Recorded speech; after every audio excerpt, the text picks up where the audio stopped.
বিস্তৃত খবৰলৈ আগবাঢ়িছো জিএমচিএইচত মুখ্যমন্ত্ৰী সৰ্বানন্দ সোণোৱাল তৰুণ গগৈৰ স্বাস্থ্যৰ বুজ ললে সৰ্বানন্দ সোণোৱালে পুত্ৰ হিচাপে মই তৰুণ গগৈৰ খবৰ লবলৈ আহিছো বুলি কলে মুখ্যমন্ত্ৰীয়ে তৰুণ গগৈক সাক্ষাৎ কৰি এই ধৰণে মন্তব্য কৰিলে মুখ্যমন্ত্ৰীগৰাকীয়ে ভগৱানৰ ওচৰত গগৈৰ আশু আৰোগ্যৰ বাবে কামনাও কৰিলে মুখ্যমন্ত্ৰীয়ে আমি একেলগে জনতাৰ বহু উন্নয়নৰ কাম কৰিবলৈ বাকি আছে বুলি কৈ ফৰকাল মনেৰে তেখেতেও কথা পাতিলে মোৰ হৈতে বুলি জানিবলৈ দিয়ে মুখ্যমন্ত্ৰীগৰাকীয়ে অৱশ্যে ৰাজনীতিৰ কোনো কথাই পতা নাই আমি বুলি লগতে স্পষ্ট কৰিলে মুখ্যমন্ত্ৰীয়ে জিএমচিএইচৰ চিকিৎসা ব্যৱস্থাক লৈ সন্তুষ্ট বুলি প্ৰকাশ কৰিছে তৰুণ গগৈ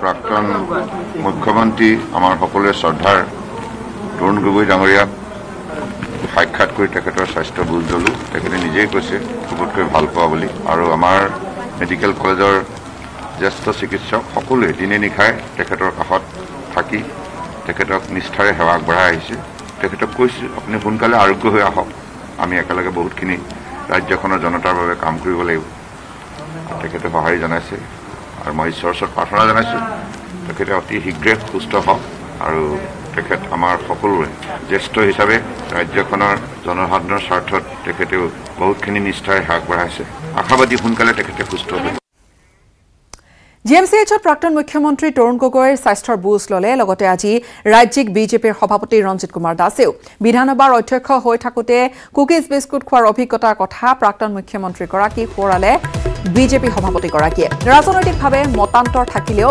মনান্তৰ নাই বুলি মন্তব্য কৰিছে বিজেপিৰ ৰাজ্যিক সভাপতিগৰাকীয়ে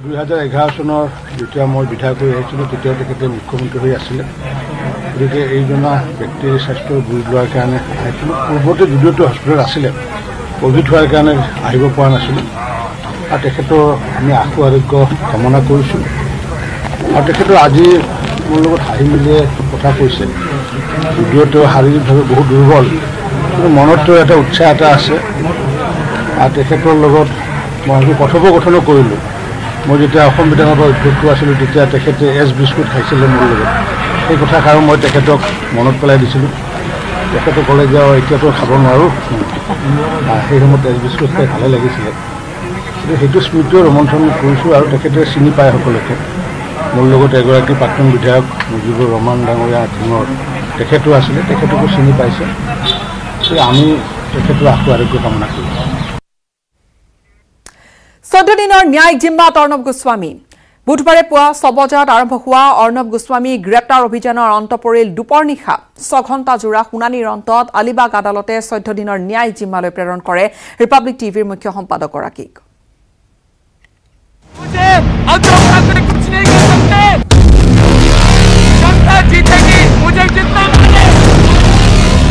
14 দিনৰ ন্যায়িক জিম্মাত অৰ্ণৱ গোস্বামী অৰ্ণৱৰ আৰ্জি খাৰিজ আলিবাগ আদালতৰ আদালতে খাৰিজ কৰিলে আৰক্ষীৰ আবেদন বুধবাৰে পুৱা 6 বজাত আৰম্ভ হোৱা অৰ্ণৱ গোস্বামীৰ গ্ৰেপ্তাৰ অভিযানৰ অন্ত পৰিল দুপৰ নিশা 6 ঘণ্টা জোৰা শুনানিৰ অন্তত আলিবাগ আদালতে 14 দিনৰ ন্যায়িক জিম্মালৈ প্ৰেৰণ কৰিলে ৰিপাব্লিক টিভিৰ মুখ্য সম্পাদকগৰাকী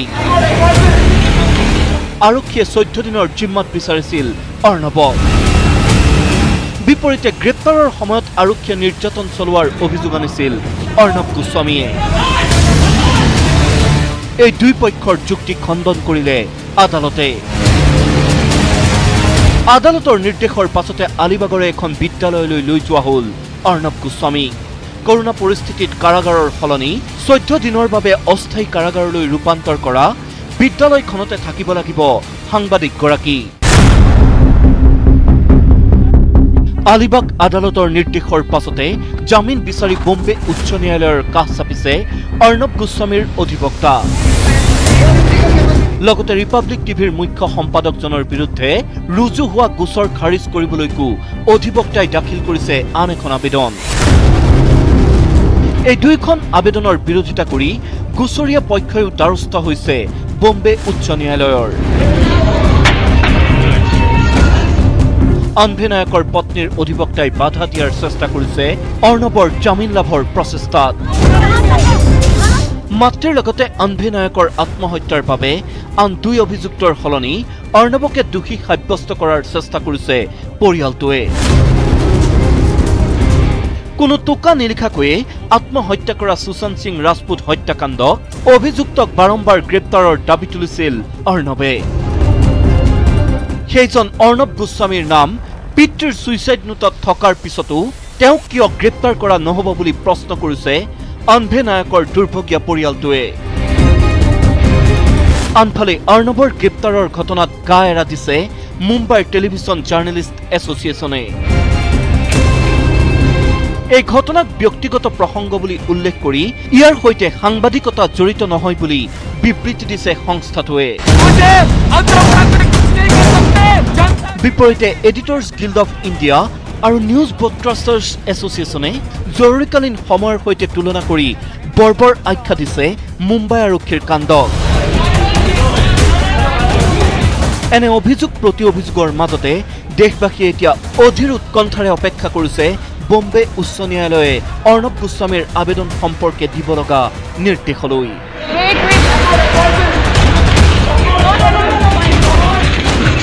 bureau report, news 18, Assam north east.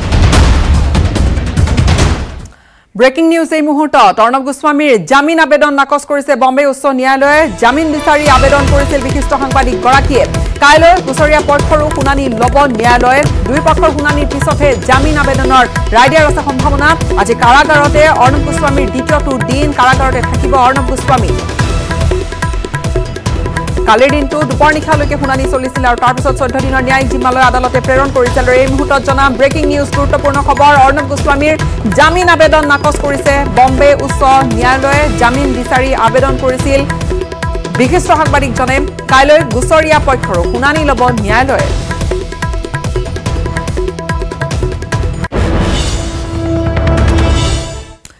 সাংবাদিক অৰ্ণৱ গোস্বামীৰ গ্ৰেপ্তাৰক তীব্ৰ গৰিহণা দিছে মন্ত্ৰী ডক্টৰ হিমন্ত বিশ্ব শৰ্মাই। শীঘ্ৰে অৰ্ণৱ গোস্বামীক মুকলি কৰি দিয়াৰ তেওঁ দাবী কৰিছে। সংবাদ মাধ্যমৰ স্বাধীনতাত কুঠাৰাঘাত আখ্যা দিছে হিমন্ত বিশ্ব শৰ্মাই।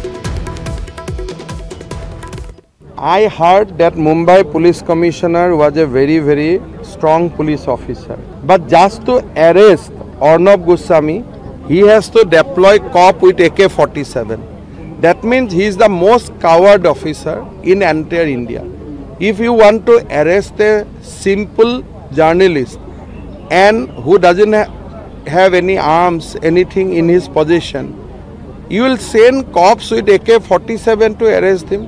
Mumbai Chief Minister, he has betrayed the trust of the nation, completely unworthy son of Bala Saheb Thackeray. What he did today, he brought defame to his father, late father, he brought defame to Maharashtra, he brought defame to this country. Maharashtra government must release Arnab Goswami immediately and must render a public apology. People of Assam is closely observing. I warn government of Maharashtra that if anything happens to Arnab Goswami, people of Assam and people of India will not tolerate this. আৰু ইফালে অৰ্ণৱ গোস্বামীৰ গ্ৰেপ্তাৰ সন্দৰ্ভত প্ৰতিক্ৰিয়া প্ৰকাশ কৰিছে লগতে AICCৰ সাধাৰণ সম্পাদক জিতেন্দ্ৰ সিঙে। অৰ্ণৱ গোস্বামীয়ে বিজেপিৰ মুখ্য মুখপাত্ৰৰ কাম কৰিছে বুলি অভিযোগ কৰিছে জিতেন্দ্ৰ সিঙে। লগতে তেওঁ কয় যে দেশৰ গৃহমন্ত্ৰীৰ পৰা বিজেপি বিধায়কলৈ সকলো এতিয়া অৰ্ণৱ গোস্বামী জিন্দাবাদ দিয়াত ব্যস্ত হৈ পৰিছে। যি সময়ত এটা পৰিয়ালে ন্যায় বিচাৰি আছে সেই সময়তে ভাৰত চৰকাৰ অৰ্ণৱ গোস্বামীৰ কাষত থিয় হৈ আছে বুলিও মন্তব্য কৰিছে AICCৰ অসমৰ তত্ত্বাৱধায়কজনে। का तो देखो सीधा साधा जवाब ये निकलता है। सारे बीजेपी होम मिनिस्टर से लेकर और नीचे एक छोटा सा मंत्री वो भी लगा हुआ है, अर्नब गोस्वामी जिंदाबाद, अर्नब गोस्वामी जिंदाबाद। इसका मतलब, इसका कारण ये है कि भारतीय जनता पार्टी का स्पोक्स पर्सन है अर्नब गोस्वामी। आपने कभी सुना है क्या? पूरा भारत सरकार, अर्नब गोस्वामी का एक केस हुआ और वो केस के अंदर सुसाइड नोट महिलाओं ने दिया है। पूरा परिवार पीड़ित है, लेकिन पूरी सरकार लगी हुई है। तो ये अर्नब गोस्वामी भारतीय जनता पार्टी का चीफ स्पोक्स पर्सन का काम कर रहा है, और जिस तरह से जैसे भरा है वैसा, मतलब जैसे करा है वैसे ही उसको भरना पड़ेगा। खबरधारा अब्याहत राखिम, समय হৈছে এটা বিৰতিৰ। স্বাগতম জনাইছো। আলফা স্বাধীনৰ নেতা মুন্না অসম উৰফে ৰূপক অসম নিখোজ। মানসিক ৰোগত ভুগিছিল লেফটেনেণ্ট ৰূপকে। শিবিৰৰ পৰা সতীৰ্থৰ সৈতে ফুৰিবলৈ যোৱাৰ পিছতে জংঘললৈ দৌৰিছিল ৰূপকে।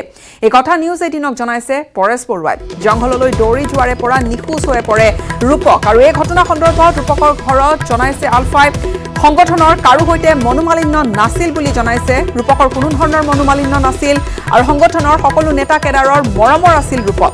একাংশ সংবাদ মাধ্যমত অপপ্ৰচাৰ চলিছে বুলিও মন্তব্য কৰিছে পৰেশ বৰুৱাই।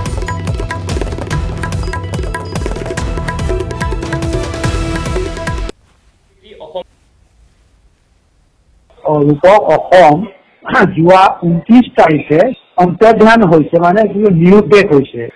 প্ৰথম কথাটো হৈছে মুন্না উৰফে ৰূপক অসম এনেকুৱা এটা অসুখত ভুগি আছিলে, হয়তো সংগঠনৰ কোনো সদস্য এই যে ৰোগটোৰ বিষয়ে নেজানে বা জনা নাছিলে। ৰোগটোৰ নাম হৈছে ইংলিছত ইয়াক কয় স্কিজোফ্ৰেনিয়া বুলি কয়। এইটো এটা মানসিক ৰোগ। এই মানসিক ৰোগটো হলে প্ৰথমে হয় ডিলিউচন হয়, ভ্ৰম হয়, তাৰপিছতে হয় ইয়াৰ হেলুচিনেশ্যন হয়, একেবাৰে গৈ থাকোতে সপোন দেখে। সপোনবিলাক সিহঁতে বাস্তৱত দেখা নিচিনা এটা এই যে তেনেকুৱা ৰোগ থকা ব্যক্তিসকলে বাস্তৱত দেখা নিচিনা অনুভৱ কৰে, আৰু ডিছঅৰ্গেনাইজিং থিংকিং হয়। সিহঁতে যিকোনো কথাই যিকোনো ভাৱেই কোনো ধৰণৰ সংগতি নাথাকে, যিটো বিভিন্ন ধৰণৰ বিশৃংখল হৈ মানে এইবিলাক কথা চিন্তা কৰি থাকে, আৰু ইমোচন হয়। বিভিন্ন ধৰণৰ প্ৰায় বহু 5-6 ধৰণৰ এনেকুৱা ধৰণৰ চিম্পটম হয়, এইবিলাক দেখা দিয়ে। ৰূপক অসমৰ ক্ষেত্ৰতো এনেকুৱা এটা চিম্পটম দেখা গৈছিলে বুলি বন্ধুসকলে কয়। এই অসুখটো হলে যে মানুহ কেনেকৈ দৌৰিব পাৰে কোনো মানুহে যদি নেদেখে তাক কল্পনা কৰিব নোৱাৰে। আমাৰ এগৰাকী নেত্ৰী আছিলে, তাৰ নাম ডালিনী, তাতে কাউন্সিল ছেক্ৰেটাৰী আছিল। এই ৰোগটো আছিলে বুলি বহুতে কয়। কেম্পত কৈছে যেতিয়া মানে কিবা বিভিন্ন ধৰণৰ কথা কৈ থাকোতে কাৰোবাৰ লগত কিবা ধৰণৰ হ'ল, আগৰ পৰা আছে বেমাৰ, বহুতে বোলে একেবাৰে দৌৰিলে হাবি ফালে। টাকাত যেতিয়া হাবি ফালে দৌৰিলে, টাকাৰ যিখন হাবি এটা চাইডে বিৰাট জংঘল, তাত সোমাই গ'ল। আমাৰ মানে নাগা NSCN আছিলে, মণিপুৰীসকল আমাৰ আছিলে, বড়ো সকলোৱে হাবিত বিচাৰিলে, নেপালে। প্ৰায় 14 দিনৰ পিছত এজোপা গছৰ ওচৰত এজোপা গছৰ ডালত উৰণি আছে, উৰণি দেহাটো মানে একেবাৰে কি কয় গলি পচি একেবাৰে কংকালটো থকা নিচিনা অৱস্থাত আমি ঘূৰাই পালো। এইটো হৈছে আমি আগতে নেজানিছিলো যে এনেকুৱা ধৰণৰ বেমাৰ থাকিব পাৰে, আৰু ঠিক এনেকুৱা ইয়াৰ ঘটনাটো এনেকুৱা হ'ল নেকি। এতিয়া কথা হ'ল 29 তাৰিখৰ পৰা আজিলৈকে আমি সন্ধান উলিয়াবলৈ পৰা নাই। ইয়াৰ যেতিয়া ওলাই গৈছে লগত টকা পইচা নাই, আৰু মানে এযোৰ কাপোৰ, তাৰপিছতে পৃথিৱীখনে লকডাউন হৈ আছে, ইফালেও যাব নোৱাৰে বিচাৰি বা কিমান হাবি সোমাব, তাৰ এটা লিমিটেশ্যন আছে। আজি আমি এনেকুৱা এটা পৰিস্থিতিত পৰি আছো। আমাৰ সাংবাদিক বন্ধুসকলক, অসমৰ সাংবাদিক বন্ধুসকলক এইকাৰণে কৈছো, সত্য কথাটো মই জানি যে নেকি মুন্না অকল মোৰ সংগঠনৰ সদস্য নহয়, সংগঠনৰ বিষয়ে নহয়, লেফটেনেণ্ট ৰূপক অসম মোৰ তেজমহলৰ সম্বন্ধ আছে। বিপ্লৱীৰ সম্বন্ধৰ উপৰিও তেজমহলৰ সম্বন্ধ। মোৰ ডাঙৰ ককাইদেউৰ ল'ৰা। ইয়াত কোনো ৰহণ দিবলৈ কথা নাই। কাৰোবাৰ কোনোবা সংগঠনৰ দলীয় সংঘাত এইটো কোনো প্ৰশ্ন আৰু ৰূপক অসমৰ লগত কাৰো তেনেকুৱা ধৰণৰ সংঘাত নাই। সকলোৱে তাক মৰম কৰে। ঘৰত সুধিছো, ঘৰৰ ইয়াত কোনোবা হিষ্ট্ৰী আছে নেকি, এনেকুৱা মানে পৰিয়ালবৰ্গৰ পৰা অহাৰ কিবা সম্ভাৱনা আছে নেকি? সেই একেটা স্কিজোফ্ৰেনিয়া ৰোগত মাকে বিয়া নহওঁতে কেইবাবাৰ ভুগিছিলে। সেই এমাহ না 2 মাহৰ আগতে ৰূপকৰ মাহীয়েক, আপোন মাহীয়েকে একেই ভয় গৈছে। 2 মাহৰ আগত হৈছে বুলি কৈছে। স্কিজোফ্ৰেনিয়াৰ যি লক্ষণ একে ধৰণৰ হৈ এতিয়া হস্পিটেলত আছে। সৌভাগ্যক্ৰমে যদি কোনোবা সৌভাগ্যৱান ব্যক্তি লগ পায় বা কোনোবা আশ্ৰয় দিয়ে এই পেণ্ডেমিক সময়তো তেতিয়াহ'লে কিন্তু বচাৰ সম্ভাৱনা আছে, ঘূৰাই পোৱা সম্ভাৱনা আছে। যদি এইটো নহয়, খাদ্যপ্ৰাণ কিবা কিবি অভাৱ বা বিভিন্ন ধৰণৰ আকৌ ৰোগ যদি হয়, শৰীৰ যদি দুৰ্বল হয়, তেতিয়াহ'লে অন্যফালেও আমি ভাবি ল'ব পাৰোঁ। কিন্তু গোটেই বিষয়টো এতিয়া প্ৰকৃতিৰ ওপৰত আছে, আমাৰ হাতত নাই। কিন্তু দুৰ্ভাগ্যজনকভাৱে এই পেপাৰবিলাকত যিজন ওলাইছে তাৰ কোনেই আমাৰ এটা নিগেটিভ আমাৰ পৰা সম্পূৰ্ণকৈ কথাবিলাক নাজানি এই নিগেটিভ যিটো ঋণাত্মক দিশলৈ কথাবিলাক টানি লৈ গৈছে। আমি সাংবাদিক বন্ধুসকলক আহ্বান জনাইছো আৰু অসম মানে ৰূপক অসমৰ যাতে ৰূপক অসমৰ নিৰুদ্দেশ হৈ থকা কাৰণটো এইটোৱে। ইয়াৰ পৰা যদি আৰু বেলেগ ধৰণে কোনোবাই প্ৰস্তুত কৰিব নিবিচাৰে, বিভিন্ন ধৰণৰ ৰহণ হাৰি নিবিচাৰিবৰ কাৰণে আমি বাৰে বাৰে এটা আহ্বান জনাইছো, আকৌ এবাৰ আহ্বান জনাইছো। পৰৱৰ্তী খবৰ। উদ্যোগৰ বিষাক্ত ধোঁৱাই তীব্ৰ ভাবুকি কঢ়িয়াই আনিছে জনস্বাস্থ্যলৈ। ক'লা হৈ পৰিছে উত্তৰ গুৱাহাটীৰ আকাশ বতাহ। গছৰ পাত ধোঁৱাৰ চামনিয়ে আৱৰি ৰখাৰ বাবে নলগা হৈছে তাত ফল।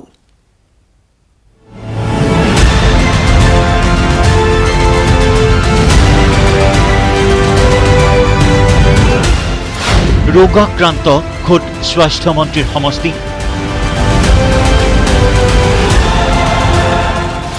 ক'লা ধোঁৱাই ছানিছে উত্তৰ গুৱাহাটী। উদ্যোগৰ বিষাক্ত ধোঁৱাই মাতিছে বিপদ। কুম্ভকৰ্ণ নিদ্ৰাত প্ৰদূষণ নিয়ন্ত্ৰণ পৰিষদ। অনবৰতে উদ্যোগৰ ক'লা ধোঁৱাই ছানি ৰখা এটা জিলা উপায়ুক্তৰ কাৰ্যালয়। কেৱল কাৰ্যালয়টোৱেই নহয়, সমগ্ৰ মহানগৰীৰ আকাশে বতাহে বিয়পিছে পোৰা কয়লাৰ দুৰ্গন্ধ। উপায়ুক্তৰ কাৰ্যালয়ৰ সমীপতে আছে তথ্য প্ৰযুক্তি উত্তৰণ ক্ষেত্ৰ, গুৱাহাটী IIT, ল ইউনিভাৰ্চিটি এণ্ড জুডিচিয়েল একাডেমীকে ধৰি বহু শৈক্ষিক প্ৰতিষ্ঠান। ৰোগাক্ৰান্ত হৈছে আৱাসিক এলেকাৰ লোক। গছৰ পাত ধোঁৱাৰ চামনিয়ে আৱৰি ৰখাৰ বাবে নলগা হৈছে ফল।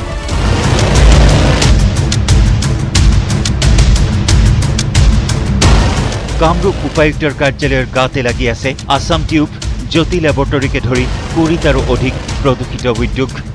কিন্তু স্বাস্থ্যমন্ত্ৰীৰ সমষ্টি হোৱাৰ বাবে প্ৰদূষণৰ সৃষ্টি কৰা উদ্যোগৰ বিৰুদ্ধে আজিলৈকে কোনেও নললে ব্যৱস্থা। কেইটামান ইণ্ডাষ্ট্ৰী আমাক দিছে, লিখিতভাৱে আমাক দিছে কি তেওঁলোকে সেইটো কাম কৰাৰ কাৰণে এডিশ্যনেল ফিল্টাৰ্ছবিলাকে লগাই আছে বুলি।